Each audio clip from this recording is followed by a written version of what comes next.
This is Hidden Killers Week in Review. A look back at the most prolific stories of the week. You're listening to the Hidden Killers podcast with Tony Brueski. Featuring attorney, guest, and former felony prosecutor Eric Fadis. Jennifer Soto, mom of Maddie Soto. When you think the word mom, you think this is the person who's taking care of a daughter or a son or whatever it is. And in this case, it's a daughter, Madeline Soto. Now, taking care and protecting, that's the problem in this case, because there didn't seem to be a whole hell of a lot of it.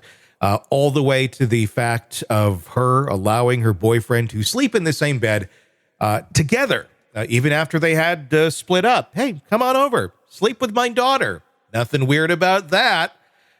Joining me to discuss this and all of these strange inconsistencies in Jen Soto's case, which, again, not charged with anything yet, Eric Fadis, defense attorney, former prosecutor.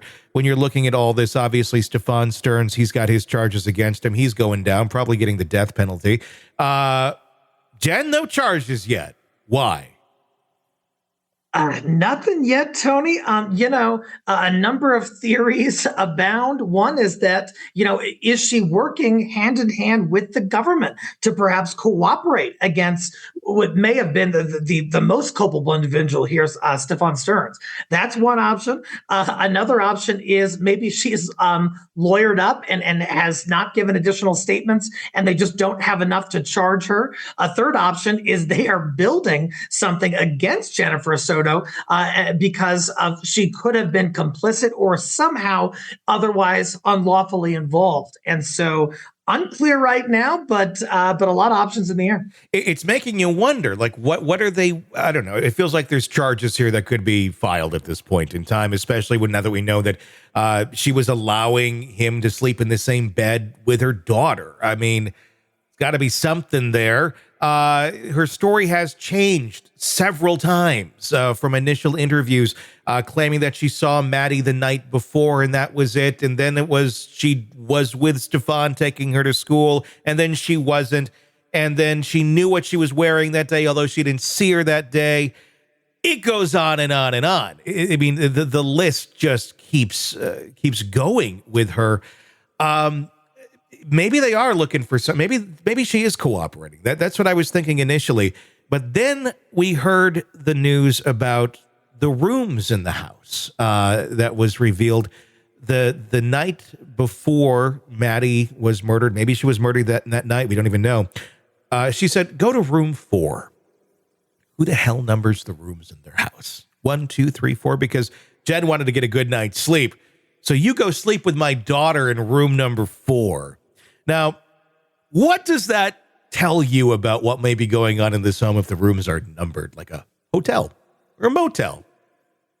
Yeah, it seems like they are designated numerically, perhaps based on the purpose of the room. Because why else? I mean, like you said, we've got multiple rooms in our house. I don't say, go to room number 2 to watch Netflix or whatever. It's just a peculiar way to look at your house, and it just suggests that maybe Jen knew, X happens in room 1 and Y happens in room 2, and what are those X and Y variables? That's sort of the chilling part of the investigation that hasn't been made public.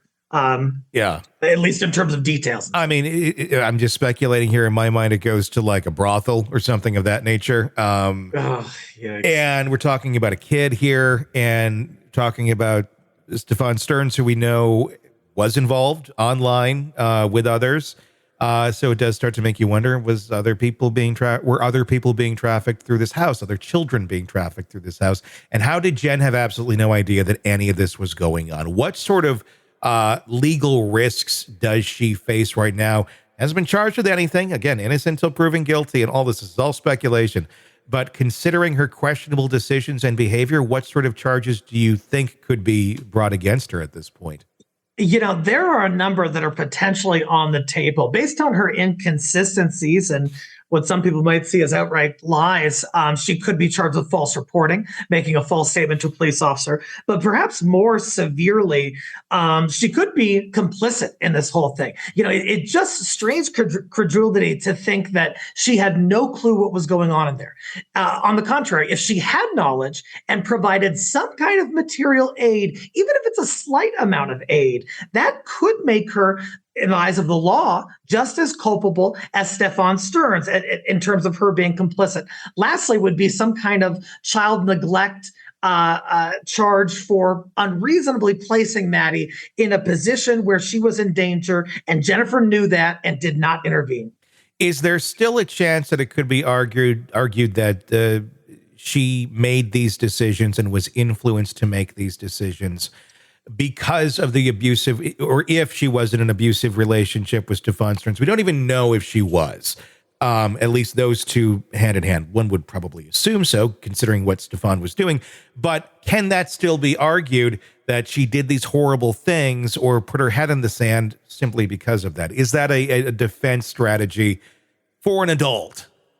It's an important insight, Tony, because if she is charged, I can totally see her raising some kind of like duress defense, like essentially saying that, hey, Stephan Stearns was a monster. And he made me do things against my will, including things that involved Madeline. That defense has not yet been raised, but I could totally see that coming up just based on how the facts have played out so far. Jennifer Soto just blaming Stephan and saying, hey, he made me do it. Is that duress defense enough for her to escape all responsibility? That would be up to a jury. Yeah, I mean, we saw kind of some of that in the name is escaping me at this second in time. The case where the little girl, gosh, you know what I'm talking about? There was it was him, and then they were living in the car for a long time. And Harmony Montgomery, Adam Montgomery, Montgomery, yep. The Montgomery case, where his girlfriend was going along with this for so long. She's now about to be free if she's not already free. Exactly. But she helped the prosecution go after him. I'm wondering, even though she was fairly complicit in a lot of things that were going on, right. I'm wondering if there's room for that here in this case too.